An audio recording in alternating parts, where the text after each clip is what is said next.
All right, good afternoon. Thank you for joining us. Thank you for joining this session around building a scalable center of excellence for Agentforce.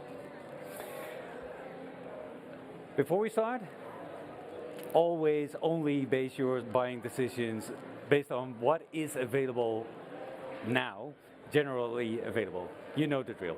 All right. Thank you for joining us. I really appreciate it. Also, thanks for the people online watching us.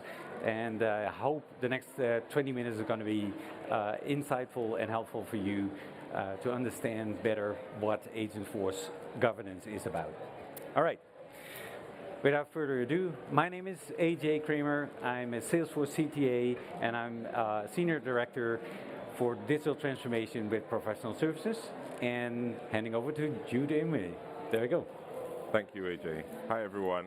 It's really good to see you all today. My name is Jude Ume, and I'm a director with the Forward Deployed Engineers in Salesforce.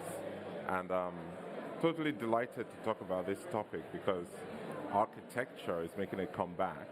And so for the next 20 minutes, AJ and myself are going to walk you through what that means. That's the list of topics we're going to go through. We now want to start with, why are you here? If you think about it, agentic AI requires a shift in mindset. And in order to get success from this, you've got to rethink a few things. Automation is not just unintelligent, it's got to be able to adapt to your business needs.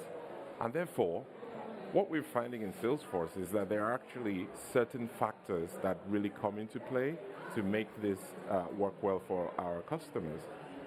So the first thing you want to think about is your technology and reliability. How does it work? Are you sure that it's in play the way you would like it to be? And I'm talking about the platform, the data, the agentic layer, and the user experience. These are critical factors in that. You've got to think about trust. Salesforce number one value is really trust and what it means to be able to deliver customer excellence in a trusted platform. This applies even more so to agentic AI. Then as a business, you've got to measure the value. And again, that's something that needs to be retaught as you go in through deploying agents to do the work for your organization. User experience, I believe, is number one. It's a no-brainer. Nobody's going to adopt or use agents if the user experience is rubbish. You've got to keep that as a key success factor. And then finally, what about responsibility? These agents are an extension of you and your organization. And you have to take responsibility for them. It's not something that you say, yes, Salesforce did it for us, therefore it's going to work. You as the customer, you as the implementer, actually have to take responsibility. So, those are our agentic AI factors. But you're here talking and listening to us about architecture. So what AJ and I have done is to superimpose those agentic success factors over the well-architected framework. And if you look closely, you'll be able to see how some of those factors you saw there map very neatly to things like trust, ease of use. We just talked about the user experience. Adaptability. How do you measure it as a business? Who's responsible for when this goes right and who is responsible for if things go wrong? So we've got to think about all these items as we get into the architecture of agentic enterprise.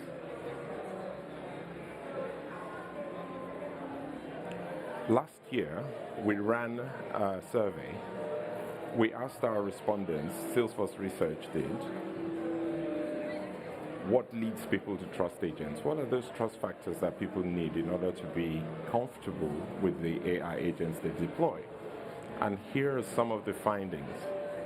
There are things like adherence to policy, items like observability. We look at operational controls. But by and large, for me, one of the most important items is the human angle. how does having a human in the loop enhance the proximity of the agent's deliverable to your business outcomes and your business vision? That to me is the primary responsibility of you as a business owner to deploy these technologies. Salesforce will provide the tool, Google and any other companies that create agents will provide the tools, but ultimately as a business, this is our prime concern.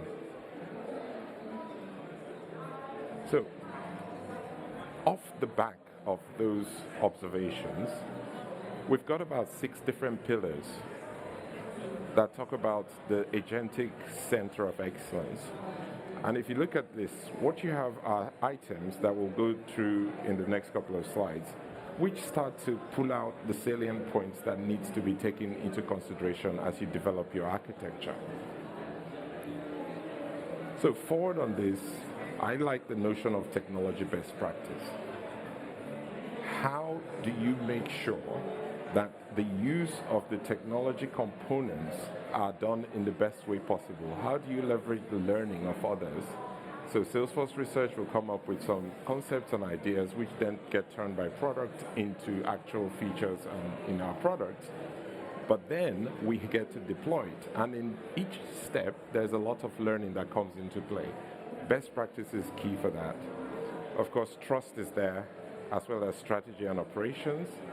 The business vision really drives that ability to align the strategy to the original vision that the business intended.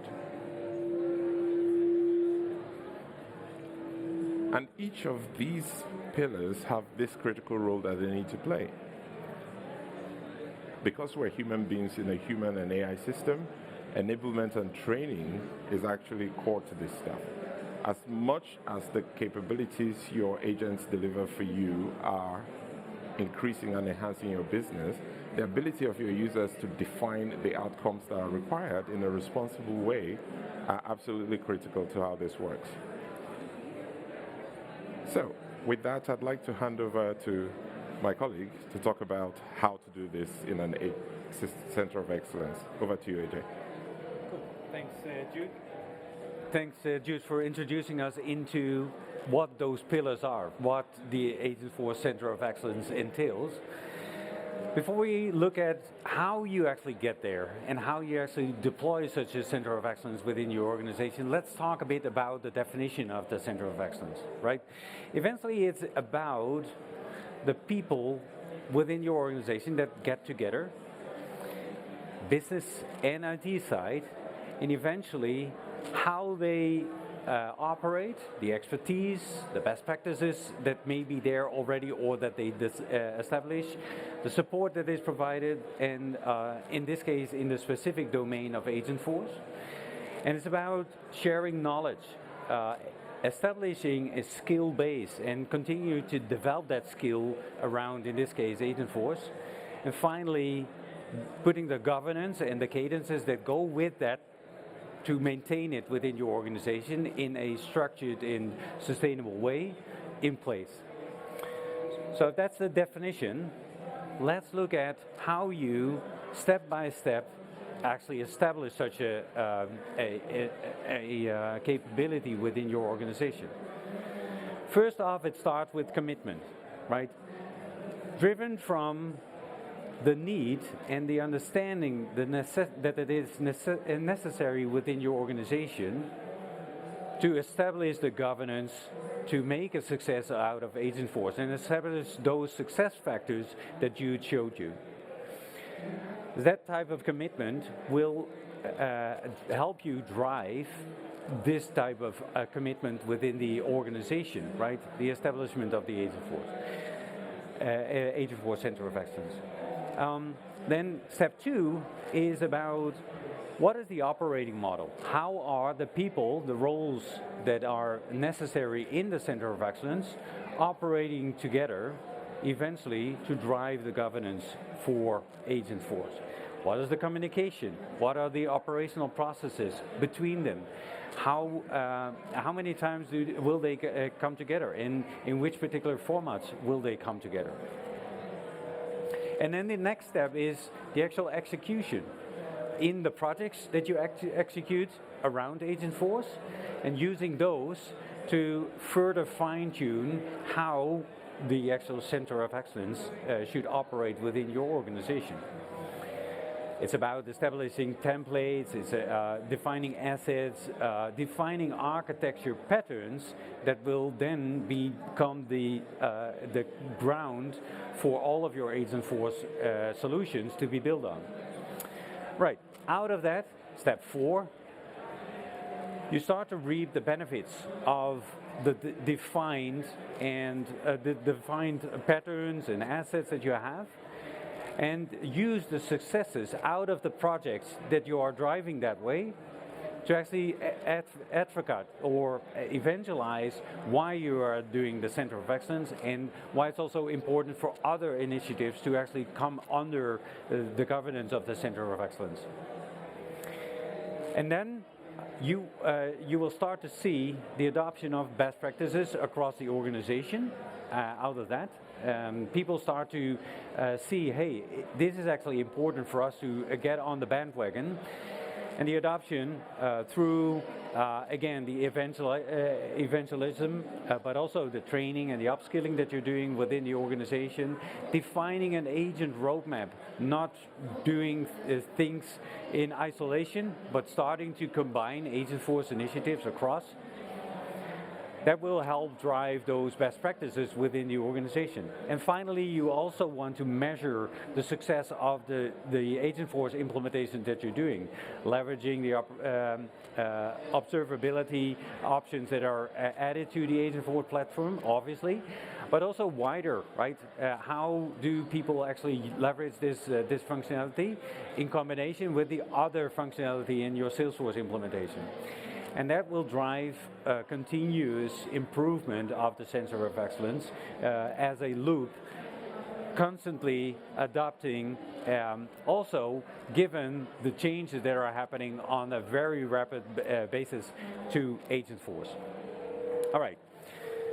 Next to establishing the organization, the Center of Excellence, I already talked about the roles and responsibilities. I won't touch upon all of these, but this gives you a glance of, I guess, the shift in skills and roles that you will see when you start to work with Agentforce, and who also will play a role in the Agentforce Center of Excellence.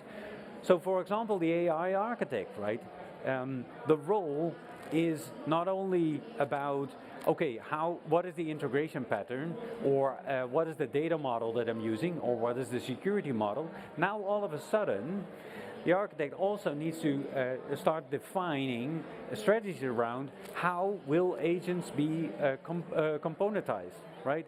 What is becoming the super agent, and what is going to be agents and sub-agents that are going to drive that agentic functionality. But as an example, the architect will also need to work in close collaboration with another role I'd like to highlight, the conversation designer. All of a sudden, beyond the user experience, you need to think about how will these agents start to interact with humans, and how can I optimize that to ensure that the agent that I'm developing is actually adopted in the organization. And the architect will need to work jointly with that conversation designer to say, okay, if this is the most optimal way of humans and agents working together, then these are the design patterns from an architecture point of view that need to be applied. All right. Now we looked at the roles, we looked at the steps. Let's double click on operating model, right? How do you actually land this operating model in the organization? We already talked about the leadership, support, and alignment. That's a crucial thing, right? As an architect, you're actually well positioned to network with your leadership, but also leverage what you hear on the floor with working with the people in the project. So ensuring that your leadership provides you support, but also drives the alignment within the organization. The necessity of having these governance processes in place is key. Secondly, you need to ensure that those AI-specific roles are either in place, being defined, or being developed at least within your organization. This is not the same as the type of development that you did before. So you need to ensure that you get those people in place that understand how AI, agentic AI, actually should be part of the solution that you're providing. Explicit focus on risk assessment, because you have guardrails that you need to actually focus on and take as part of your design patterns. Ensuring business and IT collaboration. That's a key thing with any type of center of excellence. Specifically here also, whatever agents you develop should be driving business value. And lastly, including oversight and delivery execution functions in those particular in that particular operating model. So here's an example of of what an operating model could look like.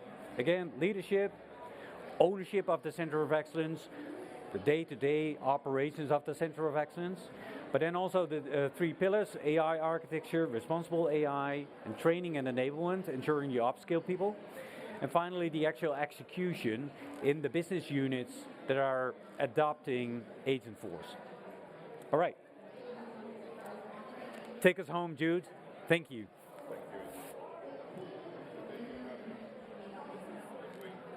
Thinking about how you develop and deliver your center of excellence, how you embed architecture in the heart of anything you do with agents, because those traditional architectural concerns don't go away because you now have agents. If anything, they become even more important. And so the takeaway message I'd give you today from having listened to this, kindly listen to us, is to talk about how important the business is working with the technology to ensure governance of your AI. As an extension of your business and as an extension of your business values, you have this capability to manifest the things that your organization wants to achieve. That comes with a lot of responsibility. That comes with alignment to the vision that your business operates. I actually like to go one step further. I want to talk about personal responsibility. As you deploy these tools, you've got to be thinking to yourself, what about if I was on the other side of my agent? How would I experience it? Does it work for me? Does it also reflect my own personal values? The level of responsibility cuts across all strata of your organization, and it makes it even more important that you look at that alignment all the way to the person deploying it. AJ described the need for architecture. He described the need for the center of excellence to become the operating model for your business in a world where humans and technology together combine to form the entity that deploys value to your organizations, to your stakeholders, to your customers. And so a well-architected framework really leads you into having that type of center of excellence to make sure that this delivers responsibly in a trustworthy way and something that is easy for customers to use. And so finally, you've got to use your network. It's not enough anymore to have an organization and all the roles in the organization play this role. Your partners, your ecosystem, your customers, your suppliers, your shareholders, they're actually now one of a raft of people that need to come together to have an understanding of what this is doing for your enterprise. And architecture and the well-architected framework is what we believe is the best way to do this. And with that, I'd like to thank you all for listening, for spending the time with us. It's really appreciated. Have a wonderful afternoon, everyone. Take care.